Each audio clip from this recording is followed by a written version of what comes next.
Hi friends, সবাই কেমন আছেন? আমার পিছনে আছে আমার প্রিয় পালসার N160। তো এটা নিয়ে কিছু কথা বলবো। পালসার বাইকটি নিয়ে অনেকেই বলে যে কিছু রিভিউ দেওয়ার জন্য, বা অনেকে SMS করেন, কমেন্টে বলেন। তো এটার কিছু খারাপ দিক এবং ভালো দিক বলবো। আর অনেকেই ভাবতে পারে যে আমার ফেসবুক আইডিতে, আমার প্রফেশনাল আইডিতে পেজে আর কি, মানে আমি কেন বাইকের ভিডিও দিই। অ্যাকচুয়ালি আমার মেইন ইউটিউব চ্যানেল হচ্ছে, ইউটিউব চ্যানেলের জন্য আমি বাইকের ভিডিওগুলো করি। মেইন ইউটিউব চ্যানেল হচ্ছে বাইকের উপর আর কি। তো ওই চ্যানেলে প্রায় 4000 সাবস্ক্রাইবার আছে। ইউটিউব চ্যানেলে কিন্তু সাবস্ক্রাইবার গেইন করা এতটা সহজ না। ওই চ্যানেলে প্রায় ভিডিও 18-19 দিন গ্যাপ করে গেছে আর কি, যার কারণে বাইকের ভিডিও করতে হয় রেগুলার আর কি। এই জন্য ফেসবুকে ছাড়া হয়। আর যারা ইউটিউব চ্যানেল থেকে দেখতেছেন তারা তো বুঝতেই পারতেছেন। তো দেখতে থাকেন। ফার্স্টে বাইকটির খারাপ দিক নিয়ে কথা বলবো। খারাপ দিক শুনে কেউ আবার বই পেয়ে যাবেন না।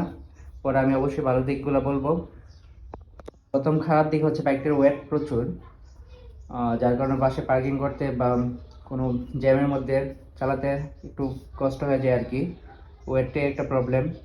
আর সেকেন্ড প্রবলেম হচ্ছে মাইলেজ। আমি কার্বোরেটর কিনছি তো, আর যেটার রিজার্ভ ফাংশন নেই, যার কারণে আমি মাইলেজটা টেস্ট করতে পারতেছি না। বাট আমি অনুমান করে মনে হচ্ছে যে মাত্র 20 থেকে 25 মাইলেজ দিচ্ছে আর কি।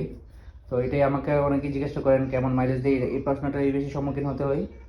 আবার বলতে পারেন এটা তেমন প্রবলেম না। এটা পিছনের চাকা হচ্ছে 130। তো বাইকের ওয়েট, তারপর বাইকের সাইজ অনুযায়ী অন্যান্য বাইকে দেখা যায় যে 140 বা 150 থাকে। এই তুলনায় চাকাটা একটু চিকন, 140 হলে ভালো হতো আর কি।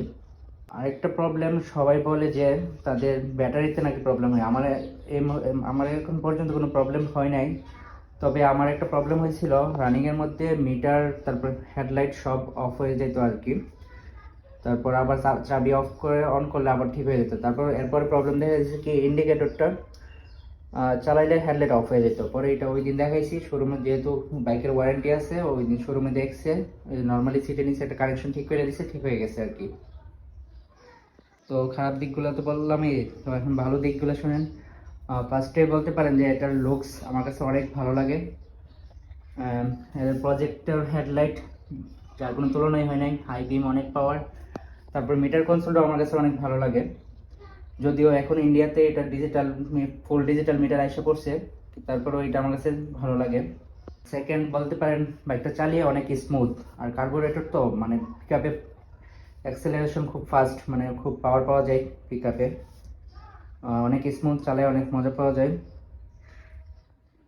কেউ বলতে পারেন ওয়েটটা একটা প্রবলেম হলো, ওয়েটের জন্য আপনার যখন হাইওয়ে রোডে একদম ফাঁকা রাস্তায় চালাবেন তখন একদম স্টেবল থাকে, একদম বসে থাকে আর কি, যার কারণে ভালো লাগে আর কি চালাতে।